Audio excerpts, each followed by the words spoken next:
As suas mãos tremiam mais do que as minhas, o que, tendo em conta que eu era a que segurava a agulha, já dizia muito. Era uma noite de inverno, daquelas em que o frio entra pelas janelas, mesmo quando estão fechadas.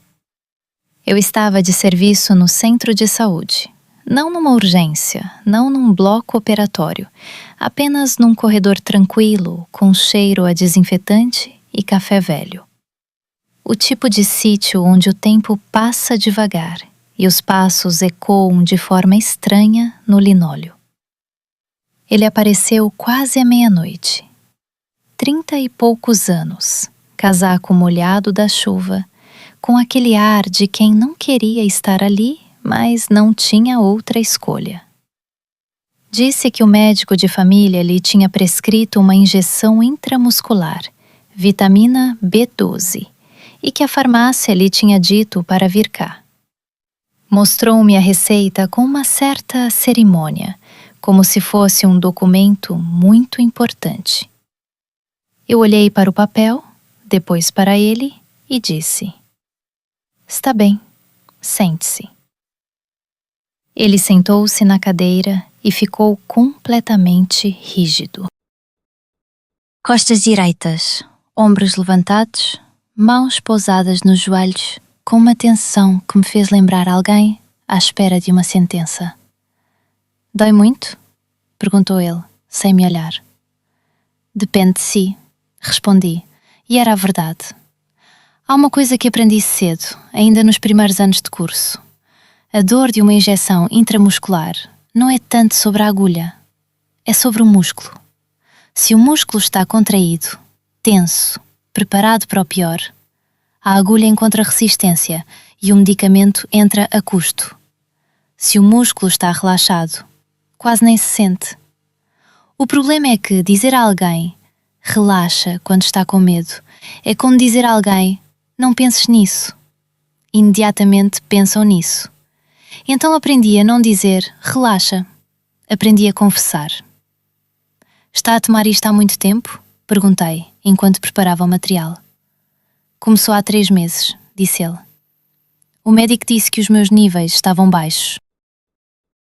"A vitamina B12 é assim", disse eu, enquanto abria a embalagem da seringa com aquele clique seco que eu já nem noto, mas que ele claramente notou, porque os ombros subiram mais 1 centímetro. O organismo não a produz sozinho e há pessoas que simplesmente não a absorvem bem pelo intestino. Por isso, a injeção é mais eficaz do que o comprimido. Vai direto. Ele acenou com a cabeça. Estava a ouvir, o que era bom. Quando as pessoas ouvem, distraem-se um pouco de si próprias.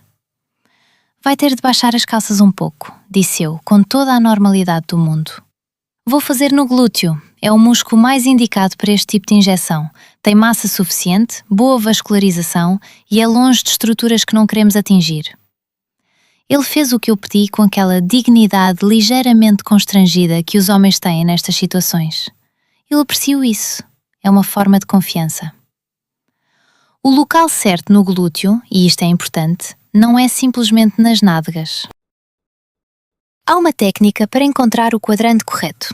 Divide-se mentalmente a região em 4 partes iguais e trabalha-se no quadrante superior externo. Assim, evitamos o nervo ciático, que passa mais para dentro e para baixo, e também os grandes vasos.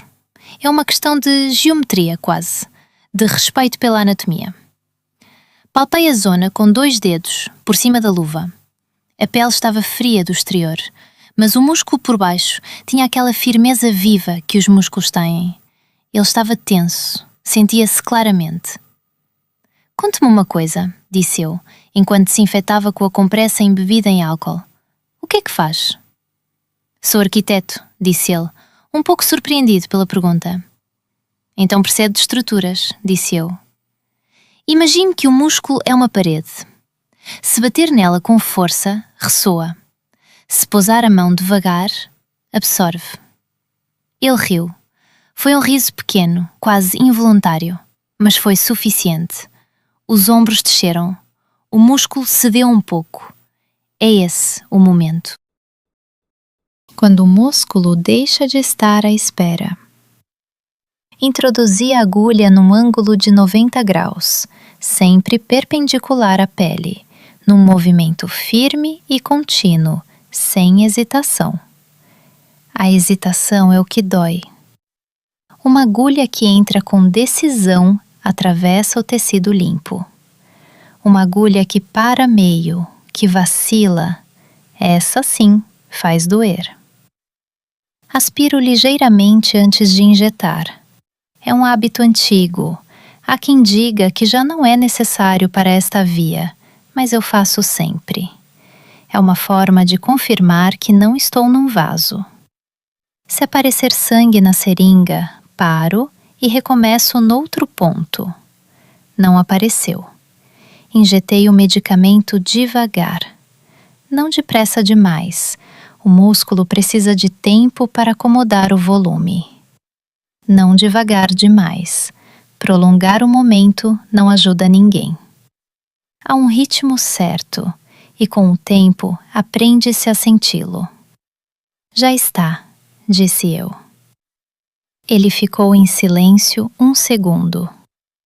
A sério? A sério. Retirei a agulha com o mesmo movimento suave com que tinha entrado. Pressionei com a compressa uns instantes e foi isso. 30 segundos, talvez, menos. Ele endireitou-se, olhou para mim com uma expressão que eu só consigo descrever como ligeiramente indignada. Daquele género de indignação que na verdade é alívio. Passei os últimos 3 meses a adiar isto, disse ele. Eu sei, disse eu. A maioria das pessoas passa. Enquanto arrumava o material, expliquei-lhe uma coisa que acho importante e que raramente os médicos têm tempo de dizer. A vitamina B12 não é algo que se sinta de imediato. Não é como tomar um analgésico.